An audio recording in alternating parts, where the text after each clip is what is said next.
If your child struggles with worrisome and anxious thoughts and you'd like to help them get off the worry cycle in their thinking, let me show you how to use a simple box like this to totally transform the way your child knows how to navigate this emotion of worry. Hi everyone, BJ here, and I'm going to show you a simple tool that you can use that will really change how your child works with and navigates these emotions of worry and anxiousness. Likely, if they're experiencing that, they don't want to be experiencing that. They don't want to be trapped by those emotions, but they're not so sure how to get unstuck from those emotions. And if I haven't said it already, this is not another YouTube video for like a how-to arts and crafts for Christians. No. Yeah, I'm going to show you how to build this little box, but I also want to show you as a parent how to effectively use this box to transform the heart experience your child has. I'm going to give you 2 specific questions that you need to ask your child to help them move forward. And I'm going to give you a couple of other effective practices that help lead your child closer to Jesus and not just throwing some things in a box. Let's back up a little bit, just understand what's really going on inside your child's heart. When they get a thought, a worrisome thought, a thought that gives them some anxious feelings, it enters into their mind, it enters into their heart, and it goes right into that amygdala, that fight, flight, freeze, and appease area of their brain, and they start worrying about it. And it sets them off onto this anxious cycle, this worry cycle of thoughts that take them captive, and they're not so sure how to get off the worry cycle. Sometimes we try to help them get off the worry cycle by telling them, oh, don't worry, that's nothing to worry about, but that doesn't affect change. Instead, your child tends to worry more about it because if mom and dad ain't worried about it, I need to worry about it because they don't realize it's something to worry about. So that's not working. We need to have a mindset shift of our own in our parenting. There's a video I made about that. I'll link it down below to help them get off this worry cycle. Let me help you understand that worry cycle from an adult perspective. Maybe you're sitting there one afternoon and you're watching another great video from Jesus Help Me Parent with yours truly. And of course, you're hitting that like button like you're going to do on this video too. And all of a sudden, some sort of a noise happens behind you because a book or something heavy falls off of a shelf. You're going to jump and whoa, what was that, right? You're going to have a little bit of a worry response. But then you're going to see the thing that fell off the shelf, and that's going to help you get off the cycle because you have external evidence that there's nothing to worry about. And that allows you to hop off the cycle and move on with life. That's what's going on in your child's heart and mind as well. Something's entering their mind, something's entering their heart about worry, going, oh my gosh, I need to be worried about what's going to happen this weekend on the youth retreat. What's going to happen on the test I'm taking on Friday? What's going to happen with cold and flu season coming up? Something is triggering a worry response inside your child's heart and mind. And they're going on that cycle. And we're having a hard time getting external evidence to get them off the cycle. That's where this box comes in. So you're going to sit down with your child. And you want to make sure, first of all, that it's a box that you can open up. You want to cut a hole inside. There it is right there. That way you can slide a little piece of paper in here. But you want to make sure when you decorate it, that it still can be opened up. So I went with a more rustic look. Actually, I asked one of my daughters who did a great job on this to go with a more rustic look for this. So that way we didn't wrap it and not be able to open it. A shoebox works great as long as you wrap the top separate from the bottom.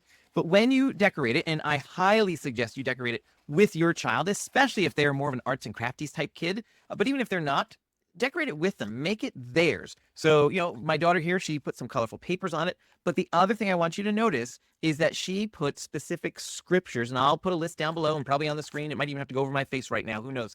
But I'm going to put specific scriptures here that help your child with worry. Because you see, this is what we're going to use to interrupt the cycle. So when your child struggles with worry next, and you're going to teach them how to do this. When they struggle with a worrisome thought, you're going to bring them to the box. We're going to get a 3x5 card. We're going to write down whatever that worrisome thought is, or if they're too young to write, they can draw a little picture, something like that. And we're going to fold it up, put it inside the box, and then we're going to read one of these scriptures out loud to combat the thought patterns in our lives that are going the wrong way.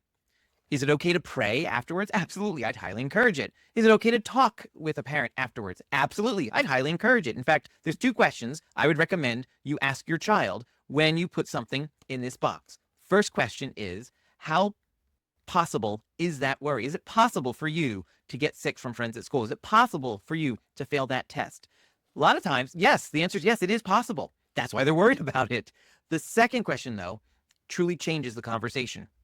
You're going to ask, is it probable that that's going to happen? How probable is this possibility? And that changes the conversation. There's a lot of things we worry about that if we really stop and think, the possibility, the probability of them not happening is very low. And so if it's not very probable, it's a little bit easier to give it over to God. Now, if it is very probable, that doesn't mean now we should start worrying about it, but it does mean our parenting is going to shift. We're going to be more empathetic. We're going to strategize with our kid how to take on that probability so that way they can face this with strength. But those two questions can transform the conversation that we're having with our child. This idea that I'm sharing with you about this worry box is coming right out of this book. I've shown you this book before, More Than a Conqueror by Laura Kuhn. I've interviewed her. It's on this channel as well. I didn't know her before I interviewed her, and I absolutely love this book. I've used it with some of my own children. I've also recommended it to parents who I coach one-on-one. And to be honest, when I saw this idea in the book, let me be perfectly honest, I thought, okay, cute. Seems a little Pinteresty. Okay, I guess maybe it might work, whatever. And I kind of moved on. There's so many good things in this book. And that one thing that I thought, wasn't going to stop me from recommending it. Well, guess what happened, though? Several of the parents that I worked directly with that had children who were struggling with anxious thoughts went ahead, grabbed the book, started reading through it, working with me directly, and they went, without me knowing, they went and made their own boxes. And they came to me weeks later. Every one of them who built the box had nothing but rave reviews about how the box was helping their child, and that their child was even going to it without them even being there. They were coming back and saying, Mom, I put something in my worry box, and they were able to talk about it. And so this idea that I was like, seems kind of cute, boom, powerfully changing several children that I know through my one-on-one coaching with their families. So you should do this. And now it's no longer the idea for me. I totally tell parents, go for it. Now, this isn't a gimmick. This isn't a replacement for God. This is helping our children take this concept. We tell people all the time, oh, you need to give that to God. What does that mean? Give that to God. How does an adult effectively give something to God? Can we admit adults have trouble with that concept? Giving it to God? Imagine how a child wrestles with the idea of letting go and giving it to God. This is a tangible way for children to give it to God and let that go and try to move on. It's not going to solve everything, but boy, have I seen it affect several children in a positive way. And I've got stories now of other children who've seen just putting it in the box and giving it to God, reciting some scripture and praying and asking for God's help, changes things in such a great way. So go for this. Build this box. And if you're wondering about that parenting mindset shift that I mentioned earlier, you want to check out the video that I'm going to link right here.